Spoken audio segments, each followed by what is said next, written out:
San Francisco just wrapped up their minicamp, and in this video I want to go over the players on the offensive side of the ball that really stood out to me. Starting out with their quarterbacks, specifically Brock Purdy. While he put up an MVP level season last year, I think going into this year, he's just going to continue to improve. Already this offseason, it looks like he's added considerable size and strength. And to go along with that, already in these practices, it looks like he's doing a better job of trying to trick the defense with his eyes. For instance, he had a no-look pass to Jordan Mason, but he also looks like he's already developing nice chemistry with their first-round pick, Ricky Pearsall. On Tuesday, for instance, he hit Pearsall as soon as he came out of a corner break for a deep 30-yard gain. So overall in these practices, Brock Purdy looks impressive, and when you consider the fact he had none of this opportunity last year, I can't wait to see what he does when he actually takes the field. As far as the backup quarterback competition goes, things are heating up between Joshua Dobbs and Brandon Allen. Joshua Dobbs, for instance, seems like he has a lot of high upside. He makes these crazy throws, but also struggles with accuracy at times. On Wednesday, for instance, he was just 1 of 5 on the day. In comparison, Brandon Allen only had 1 incompletion on the day. And even though he's not as athletic as Dobbs, he is more consistent at throwing the ball. So this is going to come down to if Dobbs can refine his throwing motion,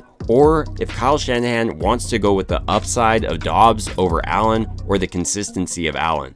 In the past, we have seen Kyle Shanahan go with consistency over upside. So in a similar way, I wouldn't be surprised to see Kyle Shanahan put Allen in there as the number 2 quarterback, especially if Dobbs doesn't improve his accuracy. Staying in the backfield, but now moving over to the running back position, Christian McCaffrey got that massive extension, but the players taking the first team reps were Elijah Mitchell and Jordan Mason, with Mason getting the bulk of the carries. And while many view Mason as just a bruiser of a running back, throughout this camp, he's been a deadly receiving option for Brock Purdy. He's caught 5 passes, including a touchdown pass from Purdy. Meanwhile, Mitchell continues to look like a solid back, but he doesn't look like San Francisco's second best back anymore. That would have to be Mason now. Outside of the competition for the running back 2 spot, the player that really stood out was Cody Schrader. He looked much more decisive than Isaac Garriendo, and currently he just looks like the better running back. Last year, he led the entire SEC in rushing, and that didn't happen by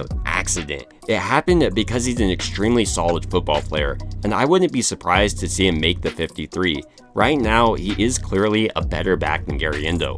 Garriendo, meanwhile, ran into people's backs, and while he does look explosive, he definitely needs to improve his vision. Cody Schrader also got some time in there as a return man, so that definitely ups his chances of making the roster due to his versatility. Moving outside the running back room now and into the wide receiver room, Deebo Samuel looks like he's in the best shape of his entire career, and he's showing up to OTAs and mandatory minicamp, which I think bodes well for San Francisco going forward. Meanwhile, San Francisco's first round selection, Ricky Pearsall, looks like a Cooper Kupp type. I mean, this guy looks like he's going to be deadly in the slot. He has that 4.4 speed, he's extremely quick coming out of his breaks, and he has some of the nicest hands on the team. So even though everyone was angry with San Francisco selecting a wide receiver in the first, it does look like Ricky Pearsall is a first round talent. Outside of Pearsall though, there's also the competition for who will actually make the team. There's guys like Ronnie Bell, Danny Gray, Chris Conley, and Trent Taylor all duking it out. The player really standing out here has to be Ronnie Bell. He's struggled to be consistent with his catches, and if he doesn't get this down, he's going to lose out to a guy like Danny Gray. Moving now over to the tight end position, San Francisco brought in Logan Thomas, but he didn't participate in team drills as he's still learning the offense. With that being said, Brayden Willis, San Francisco's second-year tight end, looks like he's developing into a solid option behind George Kittle. He had a few nice catches, including a seam from Brock Purdy, and he also made a catch on D. Winters in tight coverage. In addition to that, it does look like Willis has added muscle this offseason, so he should improve as a blocker, even though that was probably his stronger suit last year. Meanwhile, San Francisco's other year 2 tight end, Cameron Latu, is continuing his rehab from his knee injury from last year. What's really going to be interesting though is what happens when pads come on, because I think that might be what decides who's tight end 2 versus tight end 3. Speaking about blocking, let's talk about their offensive line play. Colt McKivitz continues to be an issue as he gave up a sack to Leonard Floyd.